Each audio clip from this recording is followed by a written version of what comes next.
Olá, mulheres! Aqui é Céri Silva do Mulheres Ensinando Mulheres. Hoje vamos para o capítulo 8 do livro A Guardiã do Lar, de Bruna Oliveira.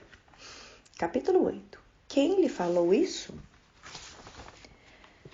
Ouvindo o homem e sua mulher os passos do Senhor Deus, que andava pelo jardim quando soprava a brisa do dia, esconderam-se da presença do Senhor Deus entre as árvores do jardim.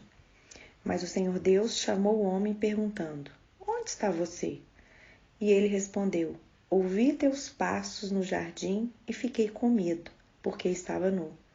Por isso me escondi. E Deus perguntou: Quem lhe disse que você estava nu? Você comeu do fruto da árvore da qual lhe proibi comer? Gênesis 3, de 8 a 11. No início de tudo, na criação, percebemos o cuidado de Deus na vida do primeiro casal, os provendo tudo aquilo que precisariam para viver bem, tendo como referência o padrão do céu, que tinha a ver com a nudez de ambos, com o jardim, bem como sua manutenção e o relacionamento diário com o Criador.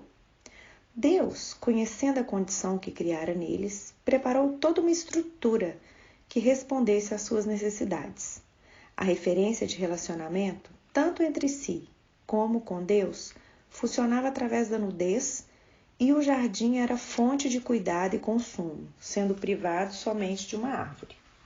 Eva, iludida e decidida, entra no enredo da serpente, comendo do fruto da árvore proibida e oferecendo ao seu marido, que também comeu. E ambos, percebendo que estavam nus, se envergonharam, taparam a nudez e se esconderam de Deus. No momento em que pecam, fica bem claro a decisão do casal em mudar as referências, elegendo naquele instante a serpente como sua influência. Ou seja, o padrão do céu não era mais suficiente para eles. Tudo aquilo que Deus os deu como resposta do que precisariam foi substituído pela referência que a serpente indicou, representada no fruto como primeira definição fora do modelo presenteado pelo Criador. Diante do medo de Adão em aparecer nu para Deus e naquela atmosfera de constrangimento, ele faz a pergunta: quem lhe falou que estava nu? Que, parafraseando, quer dizer: você mudou a referência baseado em qual influência? Em qual influência? Por que mudou o padrão do céu pela cobiça da terra? Eu te dei tudo o que precisava. A árvore do conhecimento do bem e do mal não fazia parte do seu cardápio, porque não era útil às suas necessidades. Hoje percebo essa pergunta ecoando entre as paredes de milhares de casas, em que Deus continua perguntando: quem lhe disse isso? Ou seja, nós fazemos o que fazemos baseado em qual princípio, qual modelo? Quem está nos discipulando nas decisões, nos pensamentos e na conduta de vida? Nós continuamos com a mesma composição que o Criador nos fez, portanto, com as mesmas necessidades e também com a disponibilidade de toda a provisão para o atendimento de tudo o que precisamos dentro da cultura do céu e, claro, com o mesmo poder de escolha sobre como decidiremos ser influenciados.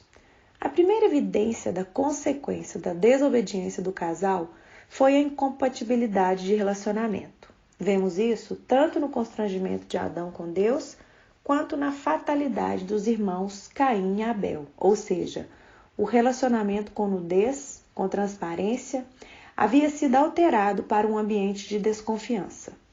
Faço menção disso porque a impressão que temos é que essa cena ainda se repete. A tendência pela cobiça que resulta em sermos conduzidos por referências terrenas tem criado uma atmosfera de sofrimento, angústia, falta de aceitação da vontade de Deus. O jardim, nutrido de respostas para as necessidades do homem, tem sido substituído pelo desejo de uma liberdade estabelecida em Deus, sem Deus. Assim como Deus fez Adão e Eva para viver o padrão celeste na terra, também somos eu e você. Não há como misturar o bem-estar do céu com as referências da terra. Não tem como ficar no jardim comendo do fruto proibido. Não tem como termos uma família de Deus com princípios de referência da terra. Como guardiãs do nosso lar, precisamos fazer uma reflexão sobre os valores que temos estabelecido como referência de relacionamento. pois essa resposta está diretamente ligada a que tipo de influência estamos nos submetendo, visto que são as influências que elegemos as grandes reprodutoras de valores e conceitos, e é a partir delas que formamos a base de toda uma estrutura familiar. Hoje, infelizmente, a serpente continua criando encontros sedutores com a mulher no jardim, a fim de estabelecer domínio sobre sua família através de influência extremamente perigosa, pois sempre começa despertando dúvida sobre a veracidade do que Deus disse.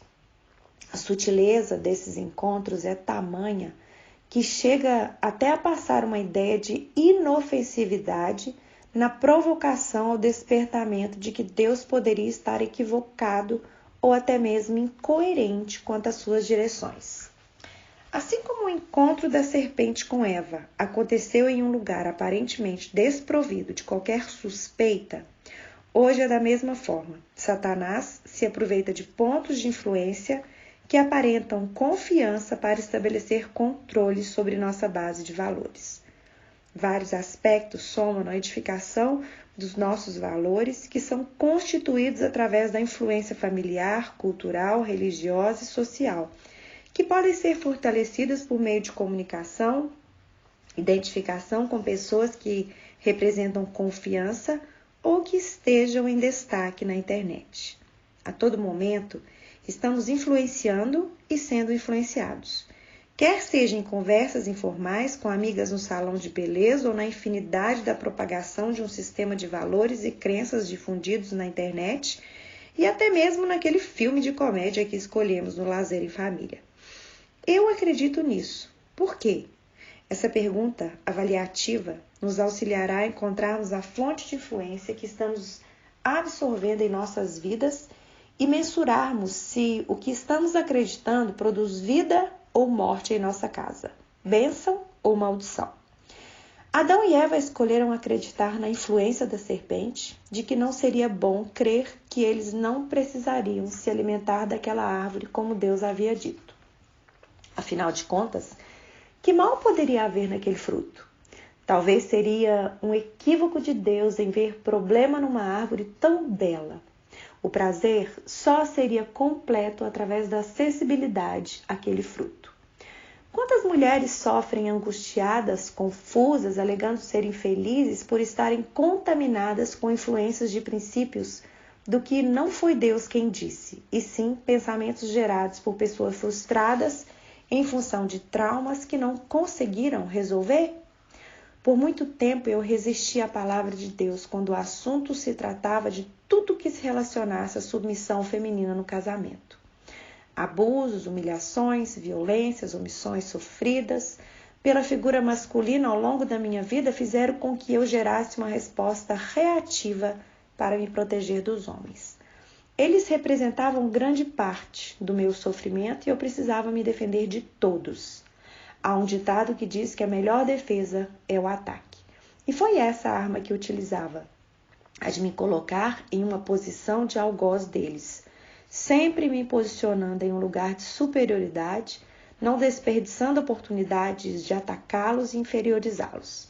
Claro que não eram situações programadas, eu não as buscava, mas sempre que aparecia uma situação, já queria descontrolar toda a minha dor como forma de retratar um passado não resolvido dentro de mim. Minhas feridas se fortaleceram ainda mais, influências feministas na minha alma. Eu não conseguia ver a necessidade do homem no mundo, muito menos na vida de uma mulher, já que eles representavam a ausência da bondade, quer na prática ou na passividade de interromper o mal. Todo esse contexto promoveu uma grande ignorância acerca da revelação do verdadeiro significado da submissão. Eu não conseguia entender porque não estava com a alma livre para receber essa verdade. O comportamento aversivo me trouxe inúmeros problemas ministeriais, familiares. Na igreja eu queria sempre me mostrar a maior através da depreciação daquilo que meu marido realizava. Na família, eu reproduzi um ambiente de inferiorização, sepultando sua capacidade em liderar nossa casa. O despertamento de estímulos maternais que aparentemente soavam como proteção a ele, nada mais eram do que um enfraquecimento da sua identidade. Terminamos aqui e no próximo áudio vamos terminar o capítulo de número 8. Até lá!